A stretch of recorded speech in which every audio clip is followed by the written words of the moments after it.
భారతదేశం విభిన్న సంస్కృతి సాంప్రదాయాలకు, కులాలకు, మతాలకు నెలవు. ఎవరు మన దేశానికి వలస వచ్చినా వారితో పాటు వారి సంస్కృతి సాంప్రదాయాలను కూడా వెంట తీసుకొచ్చారు. అలా ఆర్యులు మన దేశంలోకి వచ్చినప్పుడు ఒక సంస్కృతి, మొఘలులు వచ్చినప్పుడు ఒక సంస్కృతి, ఇక బ్రిటిష్ వారు వచ్చినప్పుడు మరో సంస్కృతి. ఇలా విభిన్న సంస్కృతుల సమ్మిళితంగా ఉంటుంది మన భారతదేశం. ఇక ఈరోజు మనం మాట్లాడబోయే కులం గురించి కనుక మనం చెప్పుకున్నట్టయితే, అప్పటి వరకు భారతదేశంలో ఉన్న హిందూ మతం, ఇక మొఘలులు వచ్చిన తర్వాత వచ్చిన ముస్లిం మతం, ఈ రెండు మతాలు కూడా వీళ్ళలో ప్రస్ఫుటంగా కనిపిస్తాయి. వీళ్ళు కావడానికి ముస్లిమ్సే అయినా హిందూ ఆచార సాంప్రదాయాలను పర్ఫెక్ట్గా పాటిస్తారు. ఇక వీళ్ళ కుల వృత్తి గురించి చెప్పినట్టయితే కనుక పత్తిని ఏకుతారు, అంటే దూదిని ఏకుతారు. అందుకే వీళ్ళని దూదేకులు అన్నారు. మరి దూదేకుల కులం గురించి, వారి జీవన విధానం గురించి ఈరోజు తెలుసుకునే ప్రయత్నం చేద్దాం మన బతుకు చిత్రంలో. భారతదేశం విభిన్న మతాలకు, కులాలకు, ఉపకులాలకు, భాషలకు నెలవైన ఉపఖండం. దేవుణ్ణి విశ్వసించే వారందరూ ఏదో ఒక మతాన్ని అనుసరిస్తారు. కానీ వీరు అలా కాదు. వీరి మతం ఇస్లాం. అయితే మాతృభాష మాత్రం తెలుగు, హిందీ. వీరు హిందూ, ముస్లిం రెండు పండుగలను ఆచరిస్తారు. హిందూ ముస్లింల ఐక్యతకు, సామరస్యానికి ఎన్నో ఏళ్లుగా కృషి చేస్తున్న వారే దూదేకులు.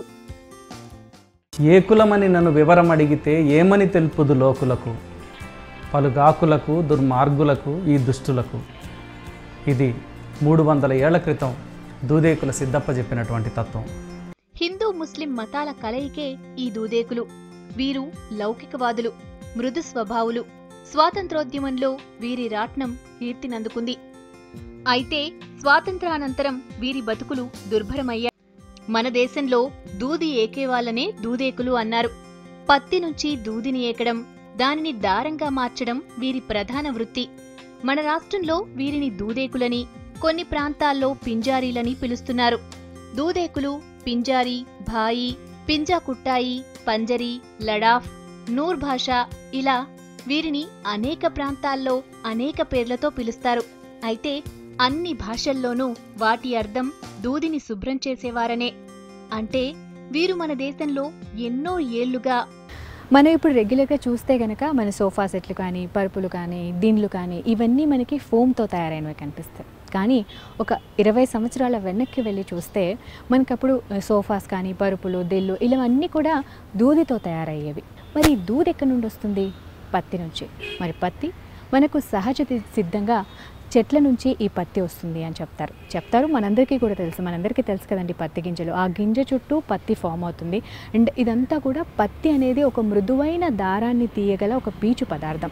ముఖ్యంగా ఈ గింజ నుంచి పత్తిని వేరు చేస్తారు. వేరు చేసిన తర్వాత ఆ పత్తిని అంతా ఏకి దూదిగా మారుస్తారనమాట. అందుకే వీళ్ళని దూదేకులు అన్నారని మనం ముందుగా చెప్పుకున్నాం. అంటే ఈ పత్తిని దూదిగా ఏకుతారు. తర్వాత ఆ మెత్తని దూదిని ఏదైతే ఉందో దాన్ని మళ్ళీ వడికి ఒక దారం ఉండగా చేస్తారు. దాని తర్వాత వీళ్ళని ఈ ఉండ ఏదైతే ఉందో వాటిని సాలె వాళ్ళకి ఇవ్వడం, దాని తర్వాత వాళ్ళు బట్టలు నేయడం, ఈ ప్రొసీజర్ అంతా జరుగుతుందన్నమాట. పత్తి అనేది మెత్తని, మృదువైన దారముగా మార్చగల పీచు పదార్థం. ఆ గింజ నుంచి దూదిని వేరు చేయాల్సి ఉంటుంది.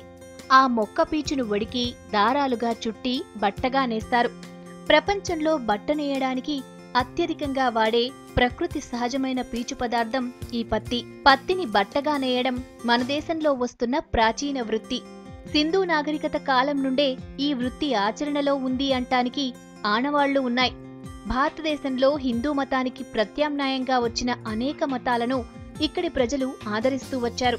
అదే క్రమంలో ఈ దూదేకుల కులస్తులు ఇస్లాం మతాన్ని స్వీకరించారని చరిత్ర చెబుతుంది. ఆంధ్రదేశంలో ఉన్నటువంటి మెజారిటీ దూదేకులంతా కూడా ఇస్లాం మతంలో ఉన్నారు. అయితే వీళ్ళంతా ఇస్లాం మతంలోకి కన్వర్ట్ అయిన వాళ్ళు.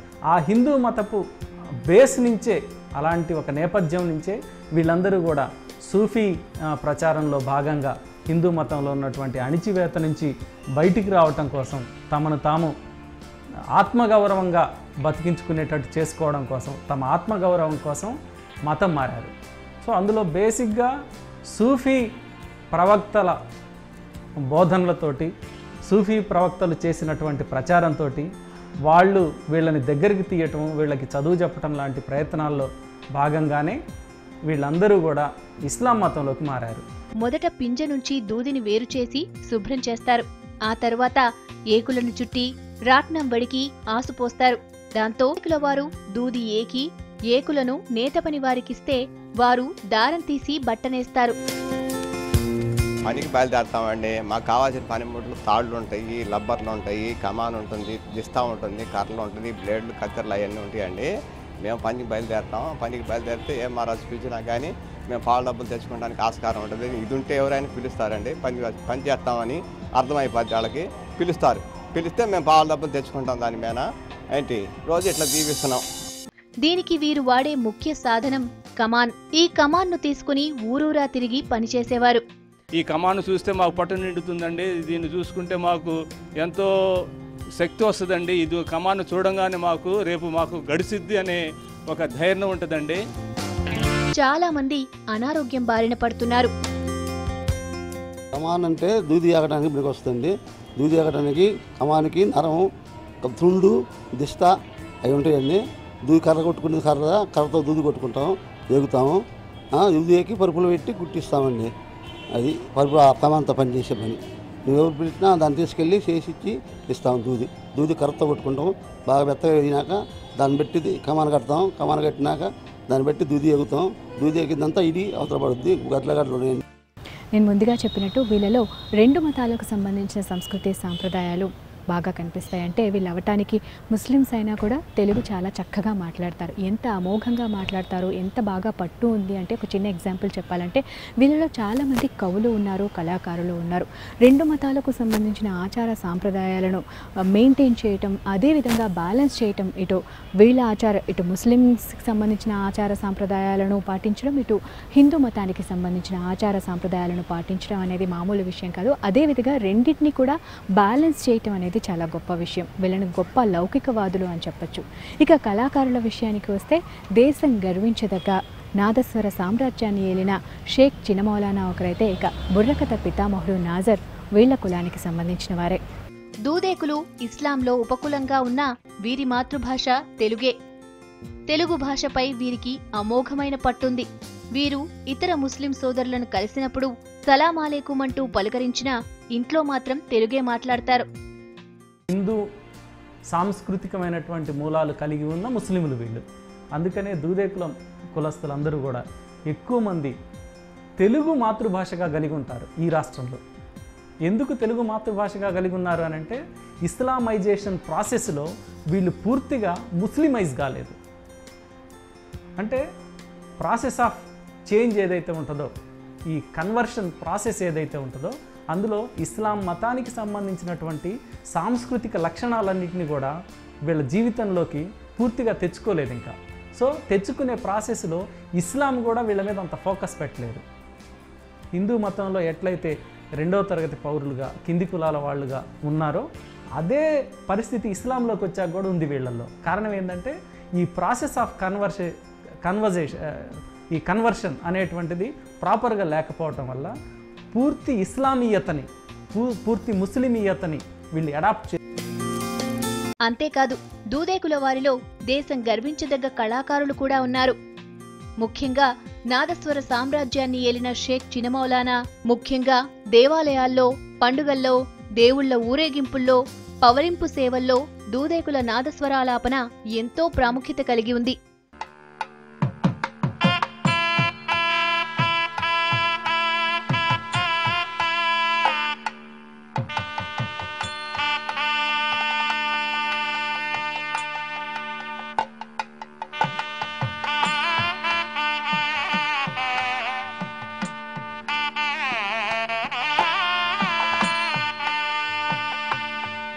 మనం సంస్కృతి సాంప్రదాయాలు, ఆచార వ్యవహారాల గురించి మాట్లాడుతున్నాం.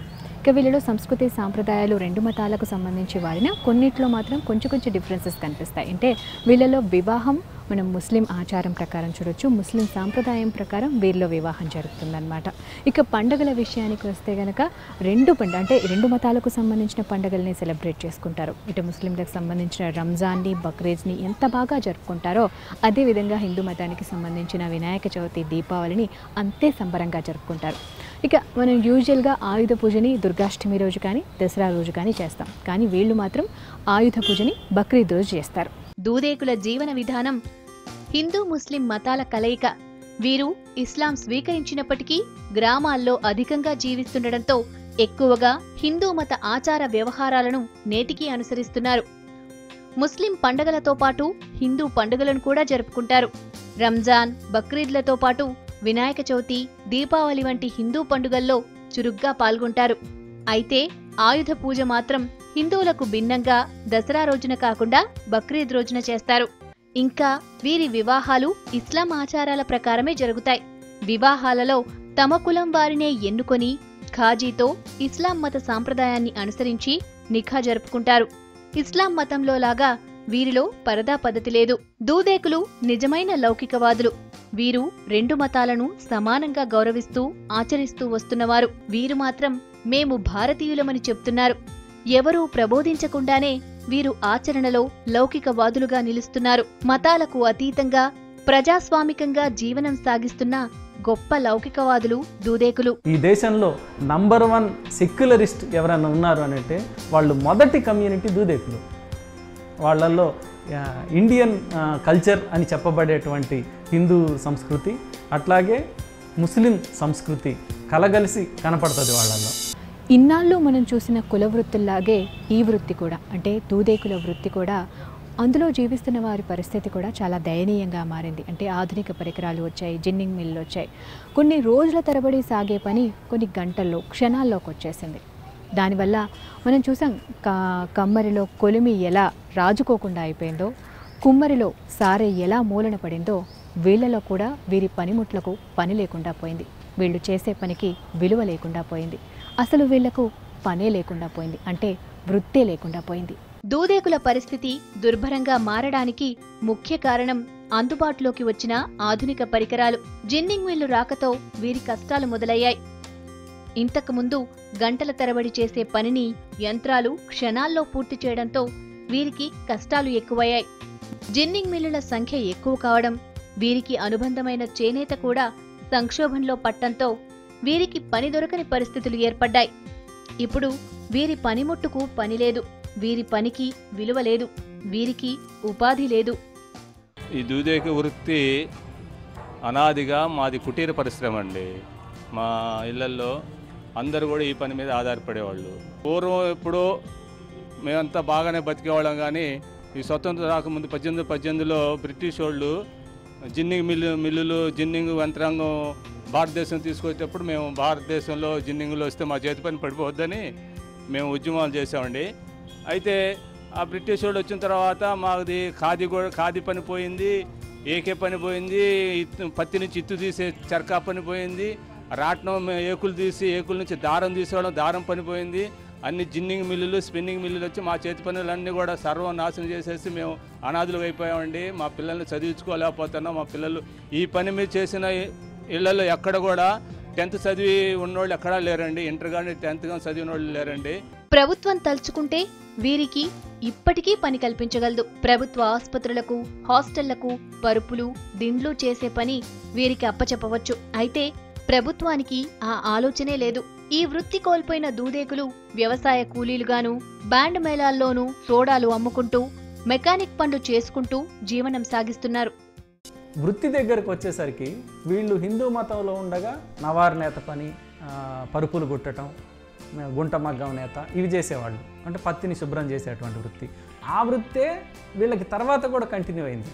అంటే పారిశ్రామిక విప్లవం తర్వాత వచ్చినటువంటి చాలా వృత్తులు వీళ్ళ జీవితంలో పెద్ద మార్పును తీసుకురాలేకపోయినాయి. కారణం ఏంటంటే పారిశ్రామిక విప్లవం కంటే ముందు నుంచే ఈ పత్తికి సంబంధించినటువంటి ప్రాసెసింగ్ వృత్తిని వీళ్ళు చేపట్టున్నారు అన్నట్టు. సో దానివల్ల వీళ్ళ జీవితంలో పెద్ద మార్పు రాలే. పారిశ్రామిక విప్లవం తర్వాత రానటువంటి మార్పు గ్లోబలైజేషన్ తర్వాత వచ్చింది. సో స్వాతంత్ర్యానంతరం పెద్ద మార్పు కూడా వీళ్ళ జీవితంలో పెద్ద మార్పు ఏం రాలేదన్నట్టు. స్వాతంత్ర్యానంతరం తీసుకున్నట్టయితే వీళ్ళు ఇళ్ళకి తిరిగి పరుపులు కుట్టేవాళ్ళు, లేదా ఒక చోట పరుపులు కుట్టడానికి ఒక దుకాణం పెట్టుకునేవాళ్ళు. ఇట్లాంటి వృత్తి ఎక్కువ మందిలో ఉంది. సో దీని నుంచి ఇప్పుడున్నటువంటి గ్లోబలైజేషన్ సిచ్యుయేషన్ ఏదైతే ఉందో ఇందులో, సో ప్రపంచవ్యాప్తంగా ఒక పెద్ద మార్కెట్, అమెరికన్ మార్కెట్ సంస్కృతి విస్తరిస్తున్నటువంటి సందర్భంలో ఇలాంటి చిన్న వృత్తులు ఇవి ఏవైనా కావచ్చు, కుండలు చేయడం దగ్గర నుంచి, చెక్క పని చేయడం దగ్గర నుంచి అన్ని వృత్తులు పోయినట్టే దూదేకులకు సంబంధించినటువంటి వృత్తి కూడా కూలిపోయింది, కుప్పకూలిపోయింది. అయితే ఇప్పుడు గోలీ సోడాలు కూడా ఎక్కడా కనబట్టం లేదు. పట్టణాల్లో ఉన్న దూదేకుల వారు విద్యను అభ్యసించినప్పటికీ గ్రామాల్లో వారి పరిస్థితి అత్యంత దారుణంగా ఉంది. చదువు లేదు. చిన్న వయసులోనే మెకానిక్ షెడ్లకు పరిమితమవుతున్న వారి సంఖ్య అధికంగా ఉంది. ఇప్పుడు వీరెదుర్కొంటున్న మరో సమస్య కుల ధృవీకరణ పత్రం. మతపరంగా వీరు ఇస్లాం మతాన్ని ఎప్పుడో స్వీకరించారు. అయితే ఇప్పటికీ వీరి కుల ధృవీకరణ పత్రంలో కులం దూదేకుల, మతం హిందూ అని ఇస్తున్నారు. దాంతో విద్యార్థులు అనేక సమస్యలకు గురవుతున్నారు. ప్రభుత్వం కూడా నా ఘర్కా నా ఘాట్కా అన్నట్టు చూసేటువంటి పరిస్థితి ఉంది. వీళ్ళ పరిస్థితి అట్లా ఉంది. ఇటు ఇస్లాంలో నుంచి అందాల్సినటువంటి సౌకర్యాలు ఏమి అందవు. ఎందుకంటే ముస్లింలకి కేటాయించే బడ్జెట్ అంతా ఓసీ ముస్లింలకు వెళ్ళిపోద్ది. ఆఫ్ కోర్స్ వాళ్ళకి ఈ మధ్య బీసీ రిజర్వేషన్ వచ్చింది, అది వేరే విషయం. ఆ ముస్లింలకు వెళ్ళిపోద్ది. కాబట్టి ముస్లింలకి కేటాయించే బడ్జెట్ దూదేకులకు అందదు. బీ రిజర్వేషన్ ఇచ్చాం కాబట్టి మొత్తం వీళ్ళ సమాజం మారిపోద్దని అనుకునేటువంటి ఒక కలర్ బ్లైండ్నెస్లో ఉంది ప్రభుత్వం. స్వాతంత్రోద్యమంలో గాంధీజీ రాట్నం ద్వారా నూలు వడకడంతో రాట్నం కీర్తి ప్రపంచవ్యాప్తమైంది. స్వాతంత్రోద్యమంలో ఎంత కీర్తి సంపాదించిందో స్వాతంత్రానంతరం అంతే హీనంగా దాని విలువ పడిపోయిందని చెప్పచ్చు. ఓ మూలన పడిందని చెప్పచ్చు. ఇక రాట్నం మీద ఆధారపడి బతుకులు సాగిస్తున్న కులాల పరిస్థితి కూడా అంతే దుర్భరంగా హీనంగా మారింది. ఉదాహరణకి మనం తీసుకుంటే కనుక నేతన్నలు, ఇటు సాలెవాళ్ళు అవ్వచ్చు, దూదేకుల వాళ్ళు అవ్వచ్చు, ఎవరైనా సరే నేతకు సంబంధించిన వాళ్ళెవ్వరి బతుకులు కూడా అంతే హీనంగా మారాయని చెప్పడానికి ఎటువంటి సందేహం లేదు. వీళ్ళ బతుకులు మారాలి అంటే ఆధునిక పరికరాలని సబ్సిడీ ధరలకు వీరికి అందించడమో లేదా వాటి మీద పనిచేయడానికి కావాల్సిన శిక్షణ అందించడం ద్వారానే వీళ్ళ బతుకుల్లో కొత్త వెలుగులు నింపొచ్చు. ఇది నేటి బతుకు చిత్రం.